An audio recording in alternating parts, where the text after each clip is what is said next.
Hello, beautiful, amazing world, and you individual.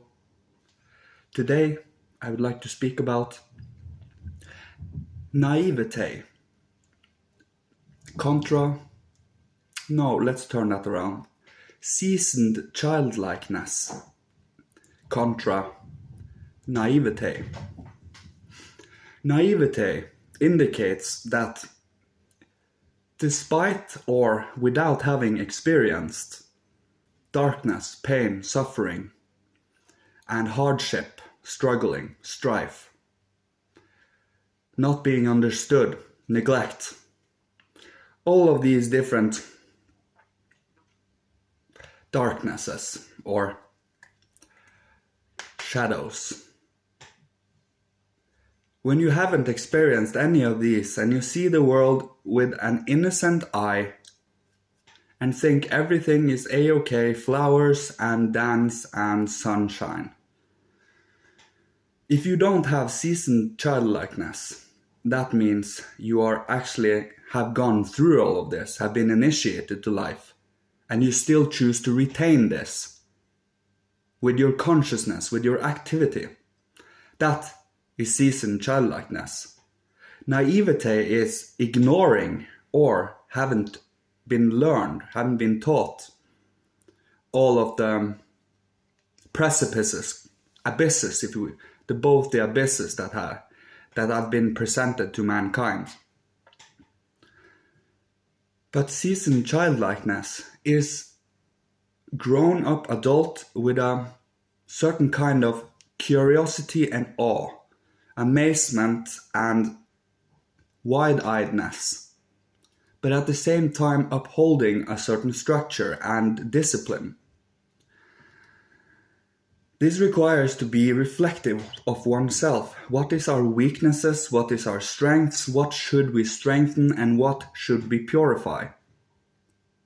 What is for the betterment of all? What is only for the egotistical mind alone? It is important to ask yourself these questions and constantly sitting in it.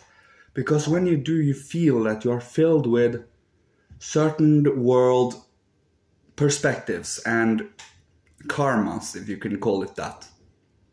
You see, we all come from the past and we all have built this present we have today. And unless everyone can take responsibility for their own life and participate with their own strengths, with their own choice, with their own activity, without having to be kicked in the ass, so I'm sorry language, kicked in the butt to get started. The life force to do what is necessary, to do also what is loving and kind.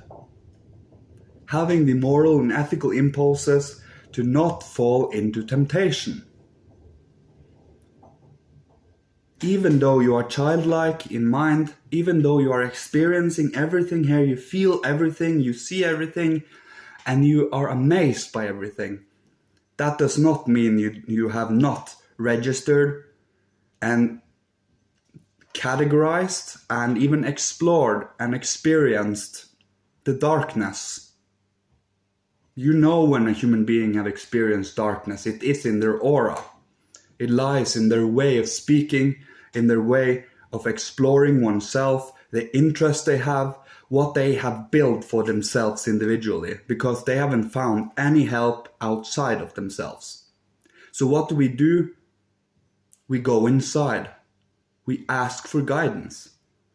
We are opening ourselves up to receive certain impulses and instructions. These instructions are of high value to living, to being every day, to have a connection to this earthly life. And when we can take responsibility of this earthly life we have, we can start to cooperate in freedom. This freedom is invaluable. This freedom to think for oneself, to feel for oneself, and to not take everything as facts. But to actually, if you see someone splurting out a fact, you quickly find out how did it happen, where did it happen, who said it, because it is a turning point kind of in history. And do they actually speak out truth that is uplifting, that is expanding, that is truly loving? Or are they splurting out propaganda and conspiracies? When you observe objectively, lovingly, kindly, and compassionately at the world and everything that happens in it, you are allowed to see everything. You are allowed to go inside it so that we can achieve and practice and polish ways of handling this in a loving and healing manner. If we go war against war, it will only breed more war. If we go anger against anger, it will breed more anger. Compassion versus anger breaks down the anger. That is why you show infinite compassion. You consciously want to show compassion for the whole of the world. Some are more developed than others. Some cultures are more angelic and divine than others because they express themselves that way. That doesn't mean the others haven't their purpose in what they do. There is a grand plan to things, and even the forces of opposition was ordered to go against us so that we could learn freedom. When you learn that truth, when you speak truth from your soul, when you speak and are truthful, and every day live truth with yourself, with others, with anything, there is nothing that can harm you spiritually. Because you know that no matter what people are looking for in you, weaknesses, things to use against you, things to make you be smaller or try to end your career or life or anything, just for the worst of the worst. Let's explore this. You are on the truthful side. You know what you have been doing. You are actively remembering everything you're doing. Hence, you can consciously take down these memories and describe them exactly as they happened. And you do not neglect or ignore any memories. You register everything that is important to register and remember it. Then when you get by yourself, those memories will resurface. You take a look at them, observe them, contemplate them, reflect on them. And when you have done this for a little while, it becomes part of you. That memory is now an understanding. A spiritual, loving understanding. And when you have compassion for everything that's happened, you gain this childlike nature. Like Christ said, unless ye become like children, you will never reach the gates of heaven. That means seasoned childlikeness. We are not meant to go around naively like animals, naively like animal children. We are meant to be highly adaptive, flexible, strong, disciplined, but also formable, changeable. There is a double meaning to 1/3 in a sense. Two sides, and we are choosing these two sides. We are balancing them out, as I've said earlier. So, back to seasoned childlikeness. Think about having a father, just as an example. Think about having a father that is the strongest in the universe. And that child is exploring around and having fun and being innocent and being truthful. Do you seriously want to mess with that child? Do you seriously want to mess with that child? I'm asking.